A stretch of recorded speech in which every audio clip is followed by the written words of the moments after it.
Great eastern है भाई।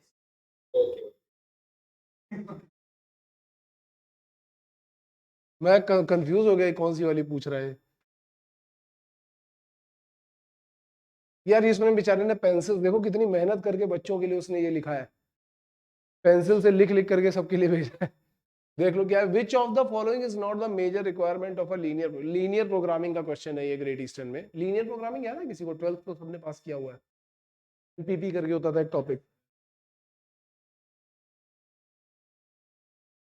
हाँ, ग्राफ बनाना होता था, कोई चीज मैक्सिमाइज या मिनिमाइज करनी होती है, फिर उसके बाद हम देखते हैं कि उसके कॉन्स्ट्रेंट्स क्या है। चलो ठीक है, अभी ये वाला क्वेश्चन फिर हम लोग, या मैं देख लूं कि बता दूं तुम्हें इस क्वेश्चन का आंसर क्या है। There must be alternative course of action. क्या? तो दो इक्वेशंस दिए रहते हैं उसके हिसाब से ग्राफ यहाँ पे सब्जेक्ट दिए। तीन नहीं दिए जा सकते हैं? तीन भी तो हो सकते हैं। हाँ तो बिल्कुल। थ्री इक्वेशंस भी फाइंड है। देखो इसमें होता क्या है, पर चलो मैं थोड़ा सा एक आइडिया दे देता हूँ। इसमें क्या होता है, इसमें होता है कि आपको कोई चीज मैक्सिमाइज या मिनिमाइज करनी है, उसके हिसाब से काम होता है। जैसे सपोज करो कि और ये बहुत जगह पर काम करता है। जैसे मैं सपोज एक बिजनेस रन कर रहा हूँ, अब मेरा एक क्लासरूम गुड़गांव में और मुझे दूसरा खोलना है पुणे में। तो मैं ये देखूंगा कि गुड़गांव में क्लास खोलने के बाद और पुणे में क्लास खोलने के बाद मेरे हिसाब से मेरा प्रॉफिट मैक्सिमम होना चाहिए। तो मैं ये देखूंगा कि मेरे कंस्ट्रेंट्स क्या क्या है।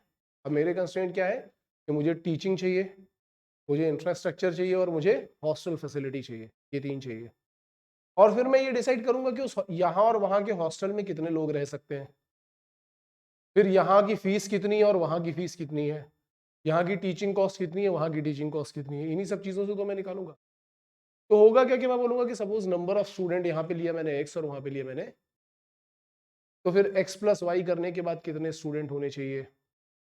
या मान लो यहाँ पे मैंने स्पॉन्सरशिप के एक्स और वाई लिए, वहाँ पे ऐसे लिए, तो यहाँ टोटल कितना होना चाहिए, वहाँ टोटल कितना होना चाहिए। बेसिकली क्या है कि हम कंस्ट्रेंट्स लेंगे और कंस्ट्रेंट के अकॉर्डिंग कुछ इक्वेशंस बनाएंगे कि जैसे यहाँ और वहाँ के टोटल स्टूडेंट 100 हो सकते हैं, यहाँ वहाँ की टोटल कॉस्ट में इससे ज़्यादा खर्च नहीं कर सकता, टीचिंग कॉस्ट, यहाँ और वहाँ को मिलाकर के हॉस्टल कॉस्ट में इससे ज़्यादा खर्च नहीं कर सकता। अब देखते हैं कि कहाँ पे ऑप्टिमाइजेशन होगा, मतलब कितने बच्चे यहाँ होने चाहिए, कितने बच्चे वहाँ होने चाहिए, जिसकी वजह से हमें ऑप्टिमाइजेशन मिले। समझ में आ रहा है? तो इस तरीके का होता है। इसमें एक होगा ऑप्टिमाइजेशन, मतलब किसी चीज को मिनिमाइज या मैक्सिमाइज करना, उसको हम बोलते हैं ऑब्जेक्टिव फंक्शन। और जो ये एक्स और वाई में इक्वेशंस बनती है ना, इनको हम बोलते हैं कंस्ट्रेंट रिलेशंस। ठीक है? तो वो बोल रहा है कि which of the following is not a major requirement of linear programming. कौन है जो लीनियर प्रोग्रामिंग की मेजर रिक्वायरमेंट नहीं है? Resources must be limited, problem must be of maximization type. तो प्रॉब्लम मैक्सिमाइजेशन और मिनिमाइजेशन दोनों हो सकती है। An objective for the fire, obvious सी बात है, ऑब्जेक्टिव फंक्शन तो होना ही चाहिए। ऑल्टरनेटिव कोर्स, हाँ वो भी होने चाहिए, ये दो चीजें तो होनी चाहिए। The problem must be of max, option C होना चाहिए, क्योंकि मैक्सिमाइजेशन और मिनिमाइजेशन दोनों ही हो सकता है, ऐसा है। लेकिन इसके आंसर मुझे अभी भी थोड़े उतने सही दिख नहीं रहे हैं, क्योंकि इसमें वैसा कोई टर्म इसने यूज किया नहीं है। रिसोर्सेज मस्ट बी लिमिटेड तो होना ही चाहिए, तभी हम कंस्ट्रेंट बना पाएंगे। लेकिन क्वेश्चन में बस मुझे सी ऑप्शन इसलिए गड़बड़ लग रहा है क्योंकि उसने लिखा हुआ है problem must be of maximization type. ऐसा नहीं है, problem can be of maximization type होगा तो करेक्ट होगा, क्योंकि यहाँ पे मैक्सिमाइजेशन एंड मिनिमाइजेशन दोनों चीजें। रैंडम वेरिएबल, किसी को कुछ याद है क्या होता था? रैंडम वेरिएबल, प्रोबेबिलिटी डिस्ट्रीब्यूशन, कुछ याद है क्या क्या था वहां पे?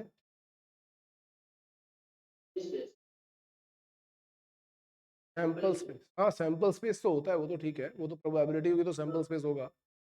Random variable is not the sample space. Random variable एक फंक्शन की तरह काम करता है। इसको समझना जरा क्या है। जैसे सपोज करो कि मेरे पास एक कॉइन है और वो है बायस्ड कॉइन। हेड आने के चांसेस है 1/3 और टेल आने के हैं 2/3।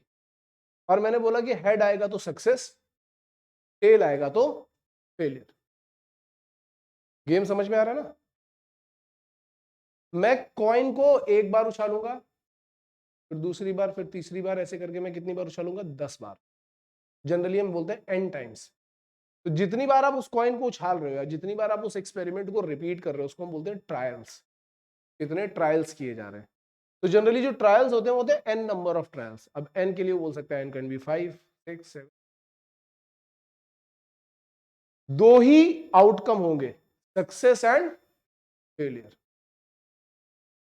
दो ही आउटकम होंगे, सक्सेस एंड फेलियर। जैसे मैंने बोला कि हेड आया तो सक्सेस, टेल आया तो फेलियर। तो यहां पे इसने कुछ बताया होगा कि रैंडम वेरिएबल x है, taking value x, probability of success and failure are p and q। देखो इसने सब चीजें दे रखी हैं। सक्सेस की प्रोबेबिलिटी ये है, फेलियर की प्रोबेबिलिटी।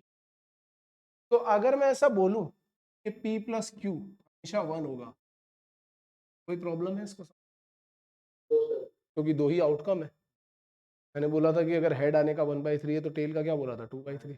हेड नहीं आएगा तो टेल ही आएगा, सीधी सी बात है। तो एक तो ये चीज फिक्स होती है। रैंडम वेरिएबल क्या होता है? अच्छा भी मैंने ये नहीं बताया। रैंडम वेरिएबल होता है, random variable is a function on sample points. Random variable is a function on sample points. मतलब जैसे यहाँ पे रैंडम वेरिएबल को हमेशा कैपिटल एक्स से बोला जाता है। किससे डिनोट करते हैं? हमेशा कैपिटल एक्स से। रैंडम वेरिएबल क्या हो सकता है? रैंडम वेरिएबल में हम बोल सकते हैं कि नंबर ऑफ हेड्स अपीयर, कितने हेड अपीयर हुए हैं। जैसे सपोज करो मैंने 10 बार कॉइन टॉस किया, मैंने अगर 10 बार कॉइन टॉस किया तो उसमें हो सकता है कि एक बार हेड आया हो सकता है 2 बार आया हो सकता है 3 बार आया हो, या 4 बार आया हो, तो हो सकता है 10 बार हेड आया हो। अभी अपने को पता तो है नहीं कि कितनी बार आया है। बात समझ में आ रही है? अगर मैं बोलूंगा कि एग्जैक्टली एक बार आया है, एग्जैक्टली एक बार आने की प्रोबेबिलिटी बताओ क्या?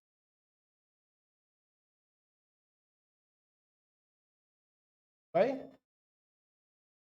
Is a wrong answer. क्यों? तुमने 1/10 क्यों बोला? क्योंकि 10 में से एक पूछा। लेकिन ये भी तो सोचो कि उसमें हेड आएगा या नहीं आएगा, इसकी भी तो होनी चाहिए।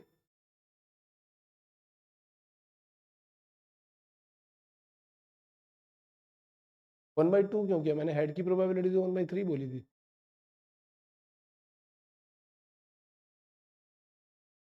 तो तुमने दो प्रोबेबिलिटी मल्टीप्लाई कर दी।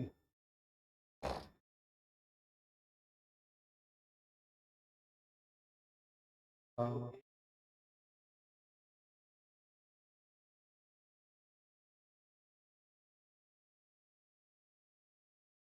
क्या मेंटोस का गया है क्या तू?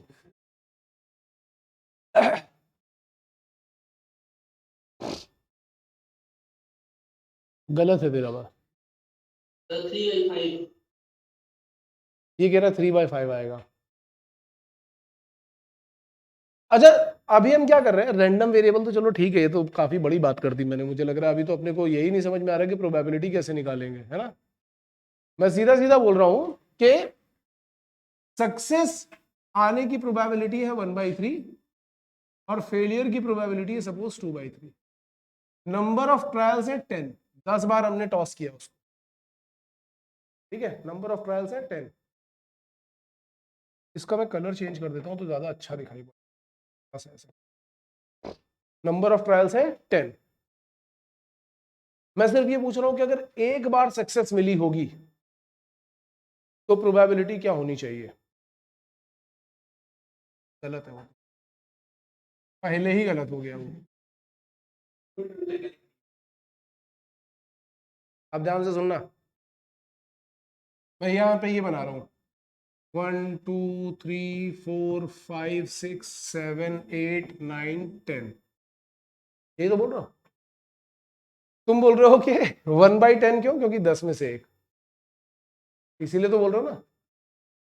तो वो तो ये हो गया कि इन 10 में से किसी एक को सिलेक्ट करने की प्रोबेबिलिटी 1/10 हुई कि इन 10 में से कौन सा एक सिलेक्ट होगा।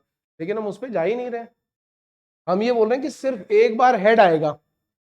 तो तुम्हें बोलना चाहिए कि सर इन 10 में से कौन सी बार में हेड आएगा, वो अपने को चाहिए ना। तो 10 में से कोई एक सिलेक्ट करना पड़ेगा। तो तुम पीएनसी क्यों नहीं लगा रहे हो? 10C1 इन 10 में से एक प्लेस सिलेक्ट करना है, कैसे हुआ 10C1, उस प्लेस में क्या चाहिए अपने को, हेड, उस प्लेस जैसे ये वाला सिलेक्ट हो गया, इसमें अपने को क्या चाहिए, हेड, तो यहां पे हेड आने की प्रोबेबिलिटी कितनी होगी, बाई 3 या P, ठीक है। अब बाकी जो बचे हैं, क्या उनमें कुछ नहीं आएगा, क्या आएगा, कुछ भी नहीं आएगा। अगर कुछ भी आ गया तो एक से हेड, ज्यादा हेड भी तो आ सकते हैं, मुझे तो एग्जैक्टली एक हेड चाहिए था, तो बाकी सब में क्या आएगा, टेल, और टेल की प्रोबेबिलिटी क्या है, 2/3 into 2/3 into 2/3 into 2/3, how many times, तो यहां पे क्या आएगा, 2/3 पावर, समझ में आई बात, तो प्रोबेबिलिटी क्या आएगी 10C1 इंटू 1/1 चाहिए थी सक्सेस, तो 1/3, अगर 2 होती तो 1/3 स्क्वायर हो जाता, और 2/3 पावर क्या हो जाता, 8, अगर 3 सक्सेस चाहिए होती तो 1/3 पावर 3, और 2/3 पावर, क्योंकि तब तुम 3 प्लेस सेलेक्ट करते जहां पे हेड चाहिए, और बाकी सब में क्या चाहिए, इज दैट क्लियर और नॉट। अच्छा, अगर मैं अब जनरलाइज कर रहा हूं, कितने ट्रायल है, n ट्रायल, सक्सेस का प्रोबेबिलिटी P, फेलियर का प्रोबेबिलिटी, मुझे चाहिए R success, exactly R success, तो तुम क्या बोलोगे, NCR, NCR से मैंने वो R जगह ढूंढ ली, into P power R into Q power जो बचा हुआ है, ये क्या है, probability of exactly n success, probability of exactly n success. तो रैंडम वेरिएबल क्या बोलता है, वो यही पूछता है, नंबर ऑफ सक्सेस और नंबर ऑफ फेलियर्स। जनरली अगर हम ऐसे में रैंडम वेरिएबल डिफाइन करते हैं तो हम बोलते हैं नंबर ऑफ सक्सेस। तो अगर आपसे पूछेगा कि 1, अगर सक्सेस है 1 तो प्रोबेबिलिटी क्या है, तुम बोलोगे ये, सक्सेस है 2 तो प्रोबेबिलिटी क्या है, तुम बोलोगे 10C2, 3 के लिए क्या होगा 10C3 एंड सो ऑन, उस तरीके से निकालते हैं। जनरल क्या होगा 10CR, NCR, P power R Q power N minus. तो ये जो क्वेश्चन दिया हुआ है ना, ये वाला क्वेश्चन, वो सिर्फ और सिर्फ इसी फॉर्मूले पे दिया हुआ है, लेकिन उन्होंने इतने गंदे तरीके से इस क्वेश्चन को लिखा है कि जैसे ही लोग इस क्वेश्चन को देखते हैं वो बेचारे वैसे ही रो देते हैं। देखो इन्होंने क्या लिखा है, इन्होंने देखो क्या लिखा हुआ है, वो बोल रहा है कि respectively n trials been conducted, देखो सब कुछ बता रहे हैं, probability of success, probability of failure, n trials are conducted, then what is the probability that x takes value x, x का मतलब क्या हो गया कि हमें कितनी सक्सेस चाहिए, small x number of success, तो तुम इसको क्या बोलोगे, सी एक्स, ध्यान से देखना, तुम क्या बोलोगे, तुम बोलोगे it will be n C p power x q power n minus, ये आंसर होना चाहिए। इन्होंने देखो क्या लिख रखा, कोड करके लिखा है, सूप एन, सूप सी, फिर ये एक्स, फिर ये p power x q power x, ये समझने, ये इस तरीके से इन्होंने लिखा जबकि ऐसा लिखा नहीं जाता है कहीं पे भी, बट अगर आप ध्यान से समझोगे तो ये जो पूरी चीज लिखी है ना, दैट इज cx, और उसके आगे जो लिखा हुआ है ये, that is p power x q power n minus, देखोगे तो आंसर ये ncx p power x q power n minus, लिखा इन्होंने बहुत गंदे तरीके से। अरे वो जब हम लोग उस पे जाते हैं ना टाइप करने के लिए, तो हमें ऐसा लिखना होता है, वहां पे ऐसा दिखाई पड़ता है, ऐसा कोड वोड आ जाता है, तो कई बार होता है क्या, मैं बता रहा हूँ क्या होता है कि जैसे हमें लिखना ही है, मैंने मैथ टाइप पे ये डाल दिया, अब जिस पोर्टल पे मैं टेस्ट लिख रहा हूं वहां पे वो मैथ टाइप वाला सॉफ्टवेयर नहीं पड़ा है, तो जब मैं ये चीज लिखूंगा तो वो कैसी आ जाती है, वो इस कोड में आ जाती है।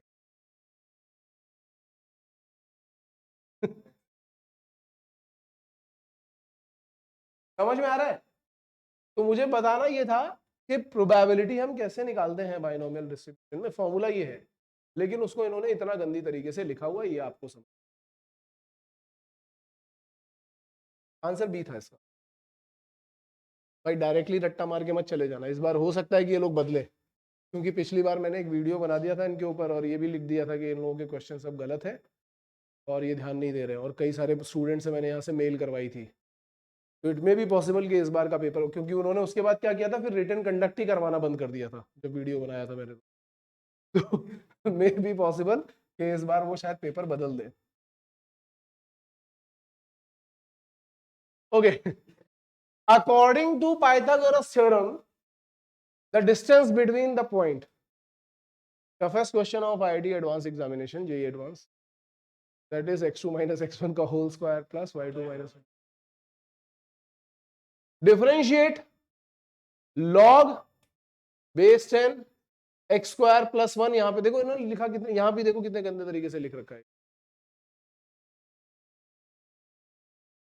ये लिखा हुआ है x square plus 1 into 2, जबकि एक्चुअल में क्या है, ये पावर में है 2, ठीक है। तो जब आप ये x square plus 1 into 2 करके सॉल्व करोगे कोई ऑप्शन मैच नहीं करेगा, लेकिन जब आप पावर में ले जा करके सॉल्व करोगे तब इसका आंसर मैच करेगा। तो डिफरेंशिएट कैसे करोगे, आप इस 2 को यहां पे ले जाओ पहले ही लॉग की प्रॉपर्टी से, और फिर लॉग को सॉल्व कर लो जैसे सॉल्व किया जाता है, आपको पता है लॉग, लॉग का क्या होता है, पहले लॉग का हो जाएगा 1 अपॉन एक्स स्क्वायर प्लस 1, फिर एक्स स्क्वायर प्लस 1 का क्या हो जाएगा 2x। हाँ ये 10 है, ये याद रखना, तो 1 अपॉन लॉग ऑफ 10 बेस ई भी आएगा वहां पे, ये लॉग ऑफ एक्स बेस, देखो मैंने बोला था कि अगर लॉग ऑफ एक्स बेस ई का डिफरेंशिएशन देखना होता है तो वो बन जाता है 1/x, लेकिन अगर ये log ऑफ एक्स बेस 10 का डिफरेंशिएशन देख रहे हो तो वो क्या बनेगा 1 upon x log 10 base e, या ln 10 लिखना चाहो तो ln 10 लिख दो, ऐसे समझ में आ रहा है। तो यहाँ पे log 10 बेस, देखो ये वाला टर्म यूज हो रहा है ना log 10 बेस e, तो इन्होंने वहीं से ही लिखा हुआ है, ये क्लियर है। लेकिन ये अगर लिख रहे हैं वैल्यू 1 हो जाएगी, लेकिन ln 10 का वैल्यू 1 क्यों हो जाएगा भाई, ऐसा करते हैं तो फिर ln क्यों लिख रहे हो,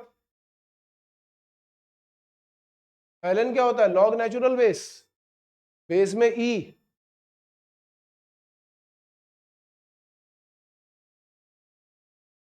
सबको पता है ना ln का मतलब क्या होता है, अगर किसी को नहीं पता तो मैं बता देता हूं कि ln का मतलब होता है, अगर कभी ln x लिखा है इसका मतलब होता है log of x base e, not x base, is what x base e, clear.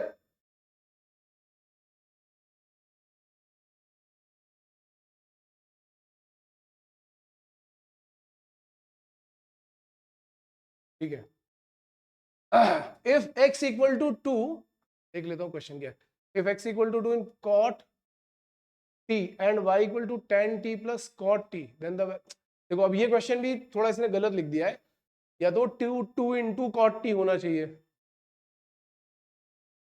क्योंकि ये कैसा है पैरामीट्रिक फंक्शन का डिफरेंशिएशन है, पैरामीट्रिक वाले मैंने करवाए थे, जैसे ये सपोज लिखा होगा से,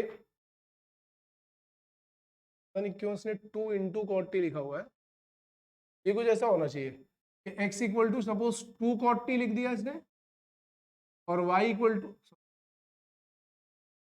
और y इक्वल टू किया tan t plus cot t, या हो सकता है ये log cot t लिखा हो, मुझे एग्जैक्टली समझ नहीं आ रहा है कि इसने क्या लिखा होगा, वो हम लोग खैर क्रॉस चेक करके भी निकाल सकते हैं। तो अगर इसने ऐसा लिखा होगा, या सपोज हम कहते हैं कि वो वाला क्वेश्चन नहीं ये वाला क्वेश्चन, और वो हमसे ज्यादा dy बाई dx, कैसे निकालोगे dy बाई dx,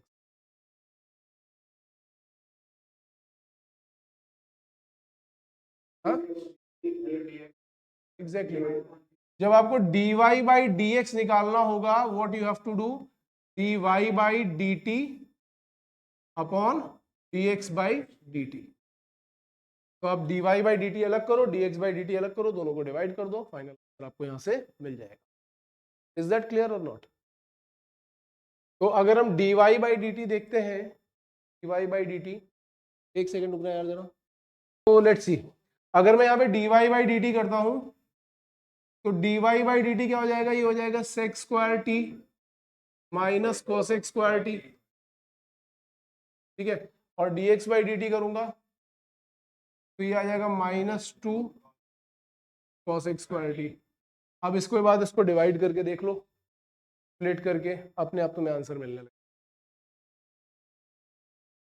और अगर वो लॉग में दिया होगा 2 ln cot t, तो पहले क्या आएगा 2/cot t और फिर आएगा cos x square t और फिर उसके बाद, ठीक है ना, समझ में आ रहा है?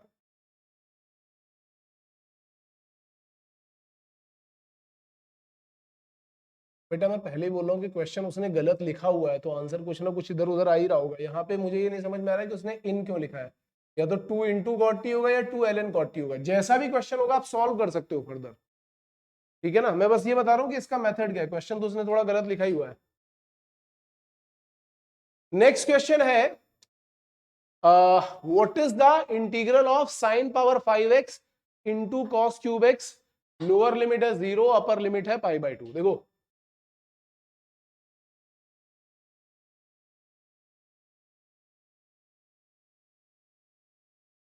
जीरो, π/2, साइन क्या है, sine power 5x and cos power,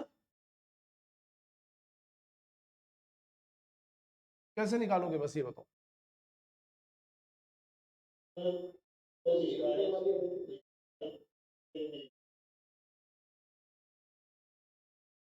हम्म,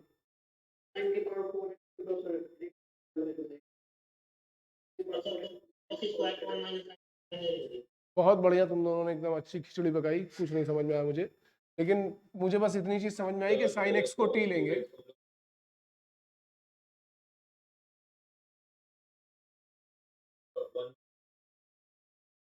तो 0 से π/2 वाली वैल्यू लगा सर।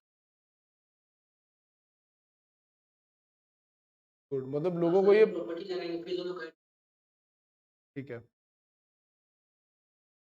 सही है, ये भी कर सकते हो, ये भी कर सकते हो, प्रॉपर्टी भी यूज कर सकते हो। अगर तुम लोग किंग्स फॉर्मूला लगा के करोगे तो उससे sine cube x cos cube x बाहर आ जाएगा और sine square x plus cos square x 1 बन जाएगा। कर दी लग रही है, उसको ऊपर कर दो ना, ये पड़ा है। देखो वो भी कर सकते हैं, एक ये तरीका भी सही है कि साइन एक्स को टी ले लो, तो यहां से क्या हो जाएगा कॉस एक्स डी एक्स जो है वो किस में कन्वर्ट हो जाएगा, डी टी में कन्वर्ट हो जाएगा।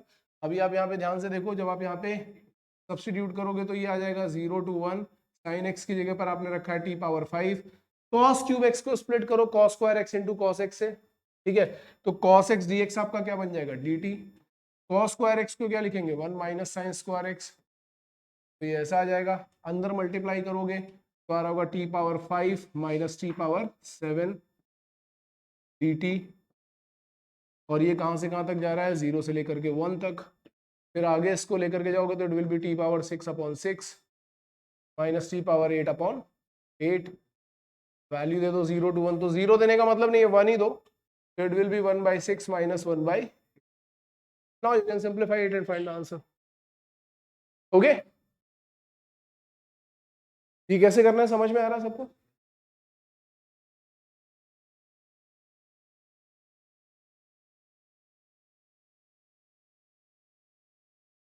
ठीक है, ये वाले हम लोगों ने इंटीग्रेशन जब किया था, मतलब पुराने वाले बच्चों को तो सबको आना चाहिए यार, इंटीग्रेशन जब मैंने किया था तब बताई थी ये सारी चीजें। ओके, देन द क्या है, sum of 427 is to be divided among A B and C in such a way that 3 times A's share, 4 times B's share and 7 times C's share are all equal. Then what is the share of C? ठीक है, तो इस question को ध्यान से समझो। अभी तुम लोगों ने कुछ दिन पहले ही रेशियो प्रोपोर्शन किया था, ऐसा मैं सुन रहा था। C का शेयर निकालना है, इसको मान लो X। अब वो क्या बोल रहा है कि 7 टाइम्स C का share equal to 4 times B का share equal to 3 times A का शेयर। तो C का शेयर हमने पहले ही X माना हुआ था। अगर मैं B का शेयर निकालता हूं यहां से, तो B का शेयर क्या आ जाएगा 7/4x, और अगर मैं A का शेयर निकालता हूं तो वो क्या आ जाएगा 7/3x। अब A का शेयर भी आ गया, B का भी आ गया, और C का तो हमने X लिया ही हुआ था। तीनों का अगर हम सम कर देंगे, यानी कि हम क्या करेंगे 7/3x plus 7/4x plus x equal to कितना आ रहा है 427, x का वैल्यू निकाल लो, वही निकालना है हमें। आई होप ये कैलकुलेट किया जा सकता है आराम से।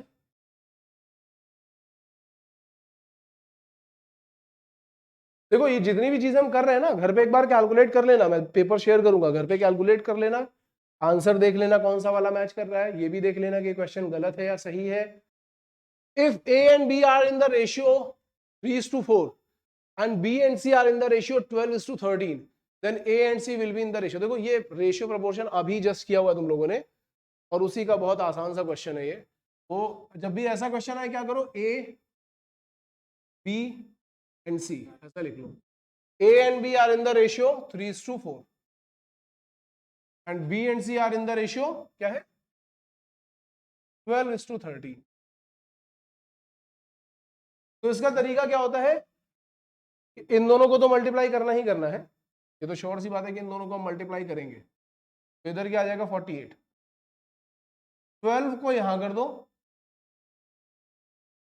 ये आ गया, और 4 को यहां कर दो, तो ये आ गया। ठीक है, इन दोनों को तो मल्टीप्लाई किया ही किया, 12 को इसमें कर दो, 4 को इसमें कर दो, हाँ सॉरी 52 हो गया, 39 लिख दिया, मैंने क्या बताया था।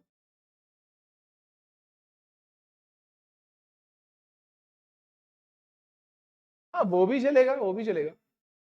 ऊपर वाले को तुम ऐसा कर लो कि सीधा सीधा 3 से कर लो, मतलब हमें इन दोनों को सेम करना है, तो तुम ऊपर वाले को 3 से मल्टीप्लाई कर लो, वो भी चलेगा, या बाद में तुम इसको देखो 3 से डिवाइड करोगे तब भी, ठीक है ना। तो यहां से आपको आंसर मिल जाएगा।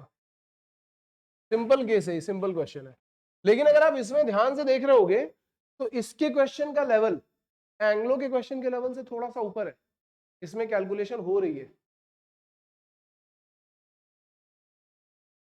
अच्छा, if arithmetic mean between two number is 25 and harmonic mean is 15, then geometric mean is what?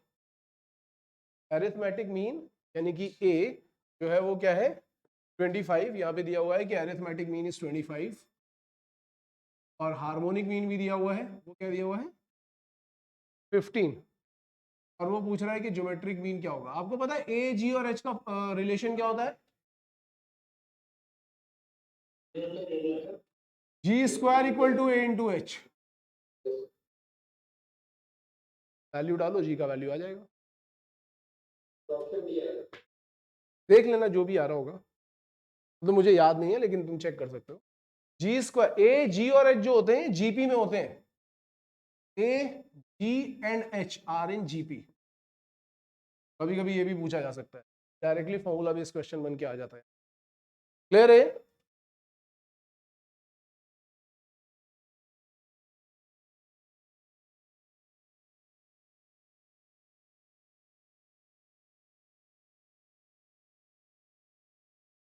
A relation R is defined on the set of positive integer as x related y equal to 2x plus y less than equal to 5। तो relation R कैसा होगा, reflective, transitive, ये सब याद है क्या होता है।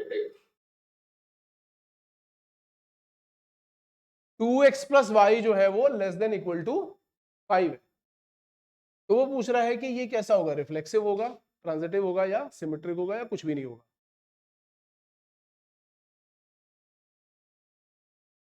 क्या होगा, पहले तो ये बताओ रिफ्लेक्सिव होता क्या है। a, टाइप का एलिमेंट होना चाहिए।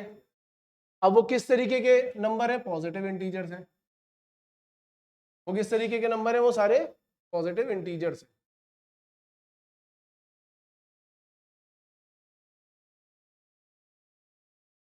ओके, तो अगर वो पॉजिटिव इंटीजर ले रहा हूं, रिफ्लेक्सिव का मतलब है कि a, टाइप का एलिमेंट होना ही चाहिए, सारे a, टाइप के, कोई मिस नहीं होना चाहिए। तो अगर पॉजिटिव इंटीजर्स में मैं 2, 2 टाइप का एलिमेंट ले लूं और यहां पे रख के देखता हूं, यहां पे रख के देखता हूं, तो मुझे बताओ क्या 2 into 2 plus 2 less than equal to 5 है, नहीं है। तो इसका मतलब क्या हुआ कि ये रिफ्लेक्सिव नहीं है, एक एलिमेंट के लिए भी नहीं है, तो नहीं है।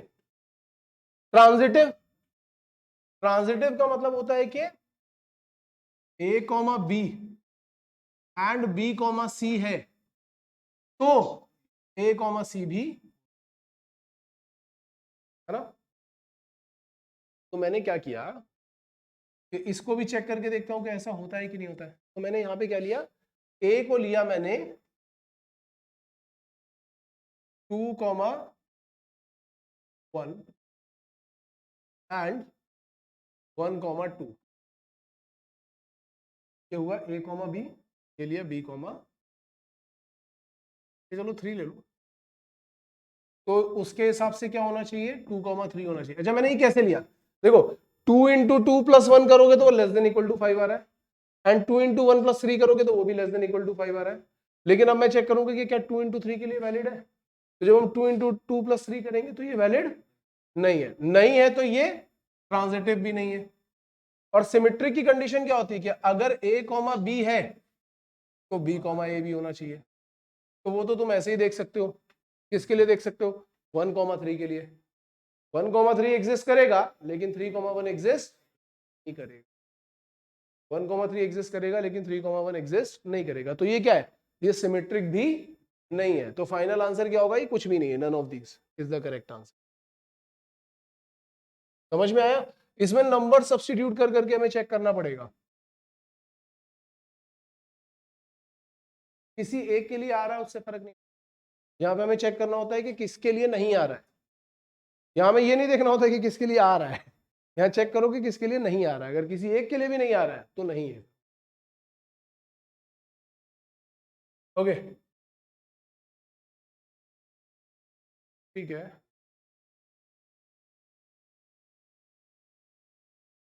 Two waves having intensities in the ratio 9:1 produce interference, the ratio of maximum to minimum intensity। तो वेव्स की जो इंटेंसिटी है वो यानी I1/I2 जो है वो क्या है, 9:1 है।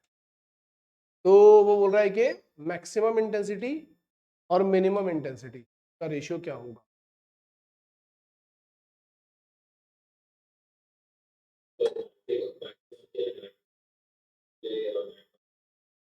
पहले मुझे बस इतना बताओ कि मैक्सिमम और मिनिमम इंटेंसिटी का फॉर्मूला आता कैसे।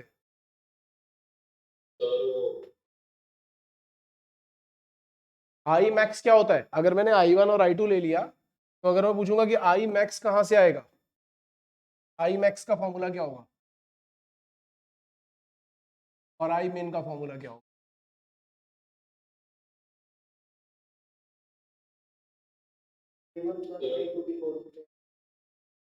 क्या होता है ऋषि, I1 प्लस I2 का होल स्क्वायर। श्योर, नहीं पता, श्योर नहीं पता दैट। पर ये चीज अगर मैं बोलूं तो अच्छा लगता है क्योंकि स्टूडेंट और मैं फेलर हूं फिजिक्स के लिए, तुम्हें याद होना चाहिए फॉर्मूला। ये होता है √I1 प्लस √I2 का होल स्क्वायर, और ये होता है √I1 माइनस √I2 का whole square. Is that clear. तो आपसे वो रेशियो पूछ रहा है, तो ये क्या आ जाएगा, √9 प्लस √1 अपॉन √9 माइनस √1 का होल स्क्वायर।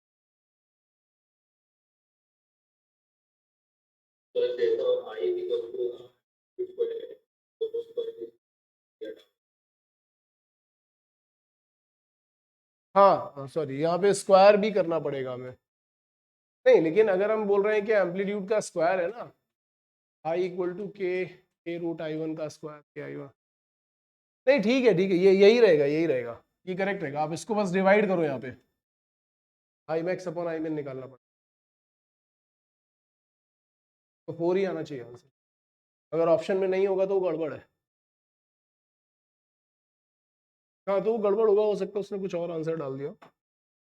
बस ये फॉर्मूला यही है, वेव ऑप्टिक्स में जाओगे इंटरफेरेंस पढ़ोगे तो यही फॉर्मूला पड़ेगा। जब हमें एम्पलीट्यूड वाला फॉर्मूला मिलता है तो वो क्या मिलता है, A square equal to A1 square plus A2 square plus twice A1 A2 cos theta. ठीक है, फिर हम बोलते हैं intensity is directly proportional to A square. तो जब हम यहाँ पे इंटेंसिटी डालते हैं तो आई वैल्यू क्या आती है, it will be I1 plus I2 plus 2 times root I1 I2 cos theta, और कॉस थीटा की मैक्सिमम वैल्यू हो सकती है +1, मिनिमम वैल्यू हो सकती है -1।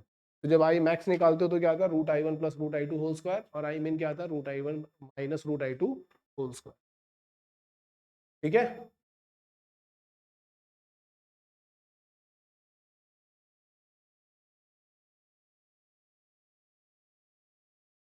Who discovered photo electric effect?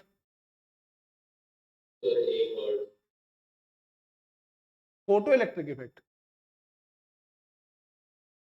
Yes sir.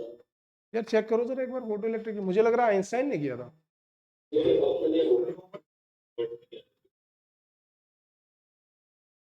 Check करो, फर्स्ट वाला ही है। ठीक है, तो यार I am wrong.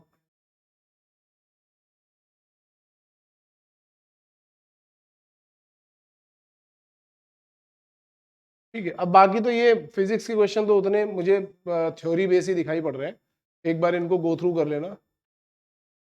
Shortest wavelength rays white light incident upon a prism disperse into this, ये सब थ्योरी बेस्ड क्वेश्चन है यार।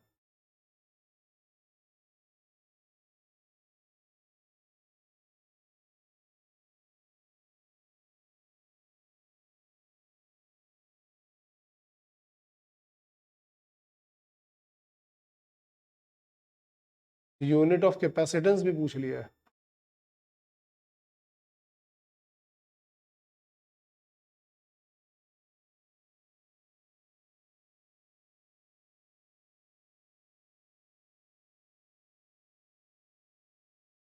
सर एक डाउट है। हाँ, सर ग्रेड का कितने? 1 घंटे का ही होता, नहीं 1 घंटे से ज्यादा का होता है।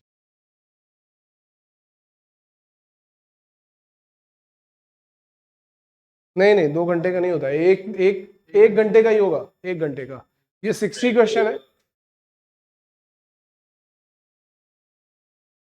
क्या क्या? Psychometric test? हाँ रहेगा रहेगा रहेगा रहेगा। हाँ ये लोग फेल भी करते हैं, याद रखना, साइकोमेट्रिक में ही फेल कर देते हैं कई बार।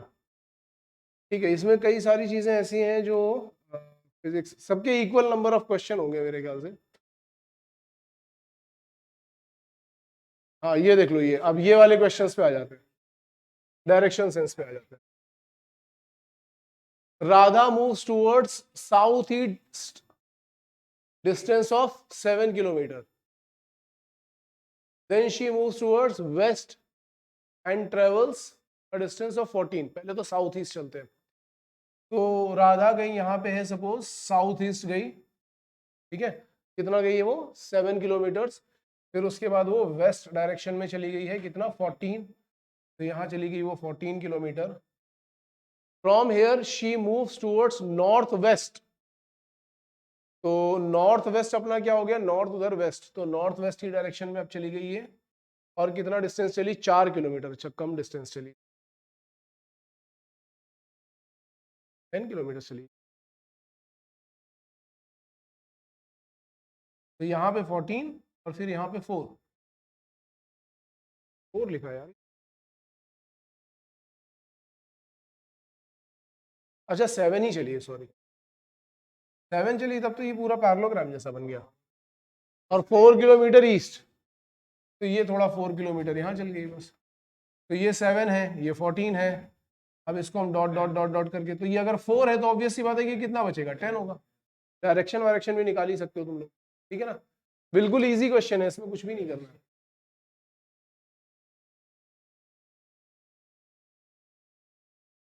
ठीक है, इसके बाद क्या है, a plus B means a is the mother of b, a minus b means a is the brother of b, a divide sorry a percentage b, वैसे परसेंटेज का कोई रोल तो यूज वो कर नहीं रहा है।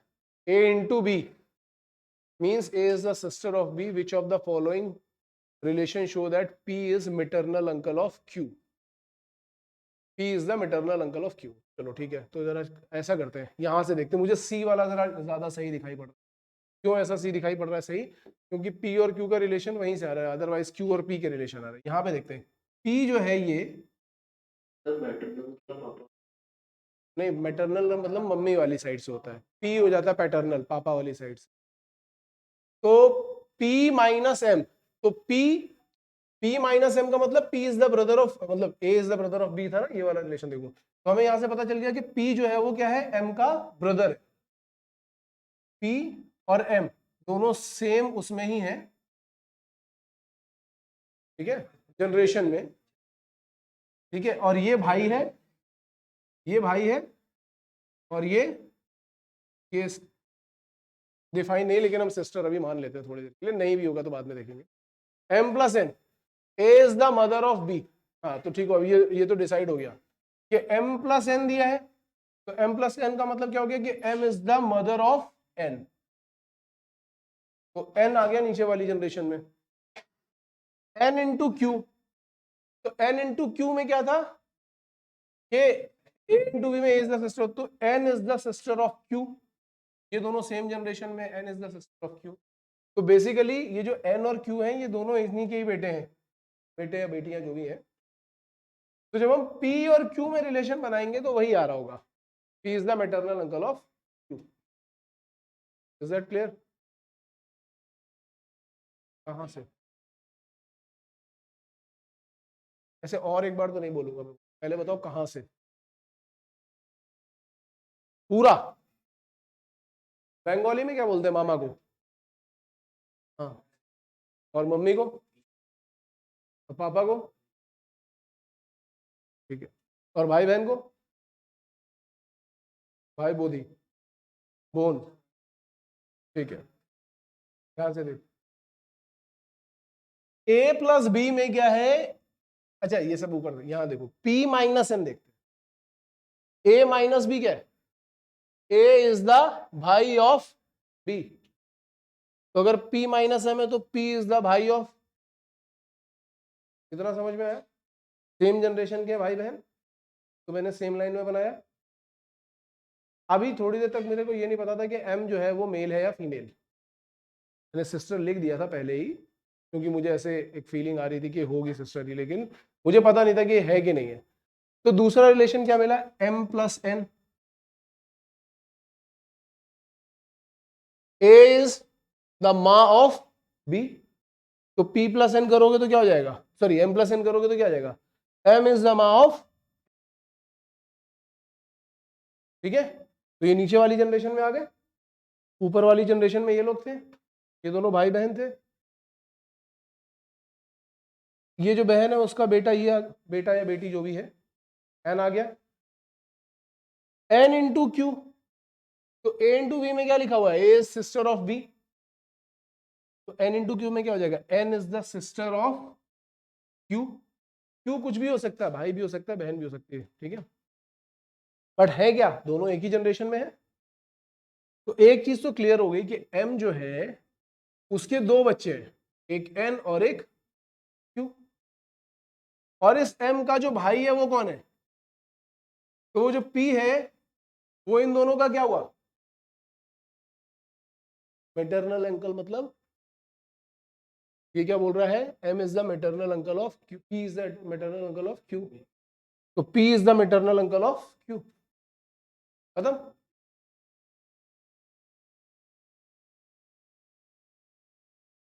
अरे ठीक है, उसमें ऑप्शन बी। भाई उस केस में तो पी जो हो गया वो लेडी हो गई,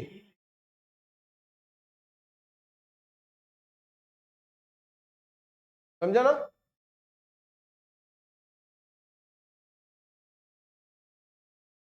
हाँ, रिलेशन में बहुत लोग कंफ्यूज रहते हैं।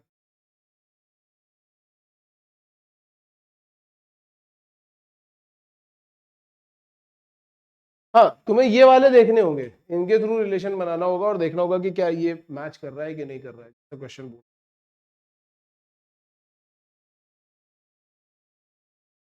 ओके, नेक्स्ट में चलते हैं। Brijesh, Jayesh, Aman, sorry Amar are playing cards. Amar is right of Jayesh, who is right of Brijesh, तो who is to the right of Amar. और कोई तो नहीं है ना इसमें, 3 ही लोग खेल रहे हैं। देखो इसमें क्या होता है, पहले एक तो ये मान लो कि कौन सा राइट है, क्योंकि बहुत बार तो लोग उसमें फंस जाते हैं सी कंपनी वाले में कि तेरा राइट के मेरा राइट। कोई एक डायरेक्शन राइट ले लो, ठीक है। जैसे मैंने ये एंटी क्लॉकवाइज वाली डायरेक्शन जो है उसको राइट ले लिया, तो वो क्या बोल रहा है कि Amar is the right of Jayesh. Amar जो है वो जयेश के राइट साइड में है, ठीक है। Who is the right of Brijesh, Jayesh जो है वो ब्रिजेश के राइट साइड में है। तो who is to the right of Amar, Praveen कहां से आ गया भाई? तो इसमें 4 लोग होंगे, फिर ऐसा होगा। इसका एक का नाम नहीं दिया भाई, मैं सोच रहा था कि 3 लोग पत्ते कैसे खेल लोगे, पत्ते 4 लोग खेलते हैं। तो एक और होगा यहाँ पे, तो प्रवीण यहाँ आ जाएगा बस, और क्या होगा। ये 3 तो वैसे ही फिक्स कर दिए, तो अब बस तुम्हें ये देखना होगा 4 बजे वाला। ठीक है, लेकिन ये क्वेश्चन इनकम्प्लीट था यार। एनीवे, 7 बॉयज साथी हैं, राजन, श्याम, वर्धन, ये कौन है भाई, मित्रा, विमल, राज एंड किशन, हाँ 7 है। Are sitting in a row, Shyam sits to the, अरे यार इसने क्वेश्चन आधा लिखा ही नहीं है, इमीडिएट ऑफ के बाद क्वेश्चन ही नहीं लिखा है। हाँ वो नहीं लिखा है, क्वेश्चन इनकम्प्लीट है, लेकिन ऐसा एक क्वेश्चन हमें मिल जाएगा, दूसरे पेपर में मिल जाएगा, तब हम कर लेंगे। पेंटर का कोड लिखा हुआ है भाई, देखो जल्दी से बताओ तुम लोग, ये यहां पे लिखा हुआ है पेंटर का कोड, हो गया solve. U X Z S T Y W, ठीक है ना। Painter is written as U X Z S T Y W. तो ये क्या लिखा हुआ था इसने इसके बाद, कहाँ कहाँ आई लग रहा है वो मुझे,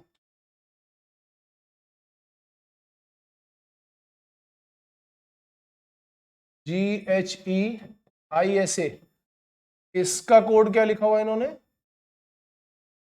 L M Y Z S x.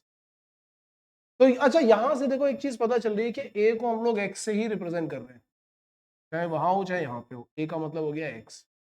आई को हम जेड से ही रिप्रेजेंट कर रहे हैं, ई को हम वाई से ही रिप्रेजेंट कर रहे हैं। अच्छा मतलब इसका रिप्रेजेंटेशन हो गया, लेकिन एक एक एक गड़बड़ है यहाँ पे, तो ये जी एच था, ये एच था, एच वहां पे कहीं था क्या, नहीं था। तो वो क्या पूछ रहा है कि अब हमें क्या लिखना है, मिनारेट।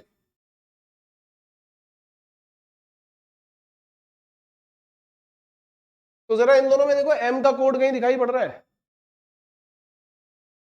नहीं भाई वो तो एच का है, एम का कोई कोड नहीं है। रुक जाओ अभी देख लेते हैं, एम का नहीं है तो और देखते हैं, आई का तो होगा।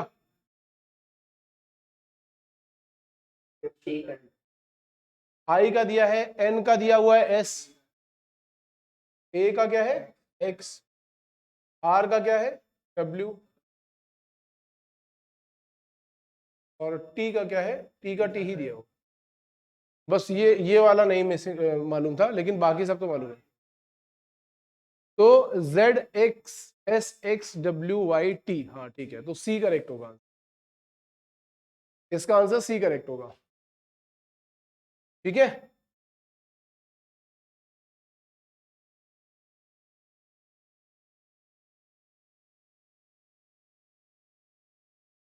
Okay, then Rosie walks 5 kilometre towards south and then turns to right, कर लेते हैं यार इसको तुरंत, यहां से स्टार्ट करते हैं 5 किलोमीटर साउथ, एंड यहां आने के बाद उसने राइट टर्न मारा, कितना मारा right turn, after walking 3 kilometre, then she turns left यहां से 3 किलोमीटर के बाद ये गई लेफ्ट, फिर से साउथ, और कितना चली है वो 5 kilometre. Now in which direction is she from the starting place, यहां से। ये तो यार कुछ भी पूछ लिया, ठीक है। मुझे लग रहा था कुछ डिस्टेंस पूछेंगे, तो टफेस्ट क्वेश्चन था ये। Amit and Sumit are twins. Richa is younger than Sumit. Richa is younger than Jyoti, but elder than Surabhi. And Sumit is younger than Jyoti, who is oldest of all. ठीक है, देखो अमित और सुमित, पहली बात तो इन दोनों को बना लो, और ये ऑर्डर ऐसे लिखते जाना। ये हो गए अमित और सुमित, ये दोनों हैं twins. Richa is younger than Sumit, तो रिचा यहां पे कहीं आ गई,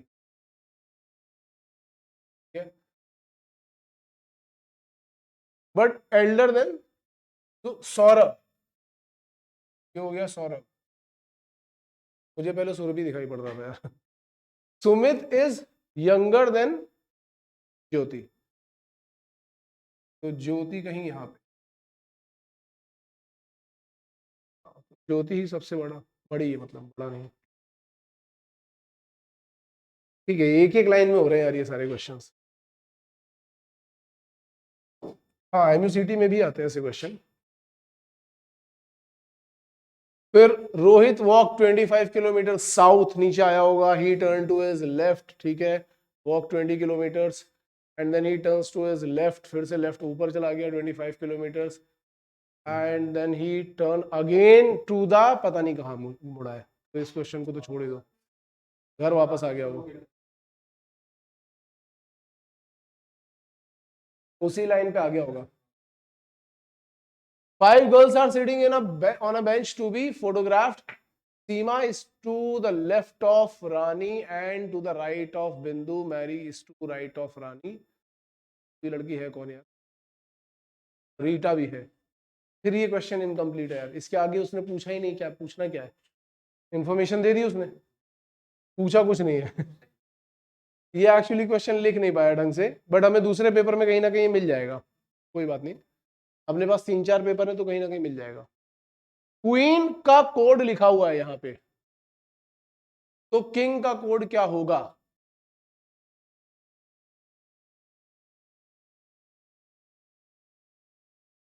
पहले बताओ, वो पैटर्न क्या बन रहा है? +2 का पैटर्न बन रहा है, हाँ सॉरी, -2 का पैटर्न बन रहा है, OPQ। -2 नहीं बन रहा, -2 + 1 -2 + 1 ऐसा बन रहा है, -2 + 1 -2। हाँ ठीक है, वो एक लेटर देख करके भी हो रहा है। ठीक है, इसके बाद तो बाकी उन्होंने ये सारे क्वेश्चन दिए हुए हैं, तुम लोग एक बार जरा चेक कर लेना, सारे के सारे क्वेश्चन गूगल पे जीके वाले क्वेश्चंस हैं।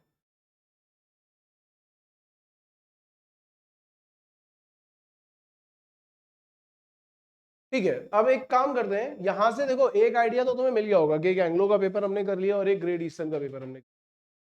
अब नेक्स्ट वीक में भी हम एक दिन ऐसे ही रखेंगे, जिस दिन हम एंग्लो का पेपर और ग्रेट ईस्टर्न का पेपर कंप्लीट करेंगे, ठीक है, ताकि मतलब किसी को ऐसा फील ना हो कि हमारा ग्रेट ईस्टर्न का पेपर आने वाला और हमने कुछ नहीं किया है। तो जैसे हमने ये कर लिया तो एक आइडिया आपको मिल गया है।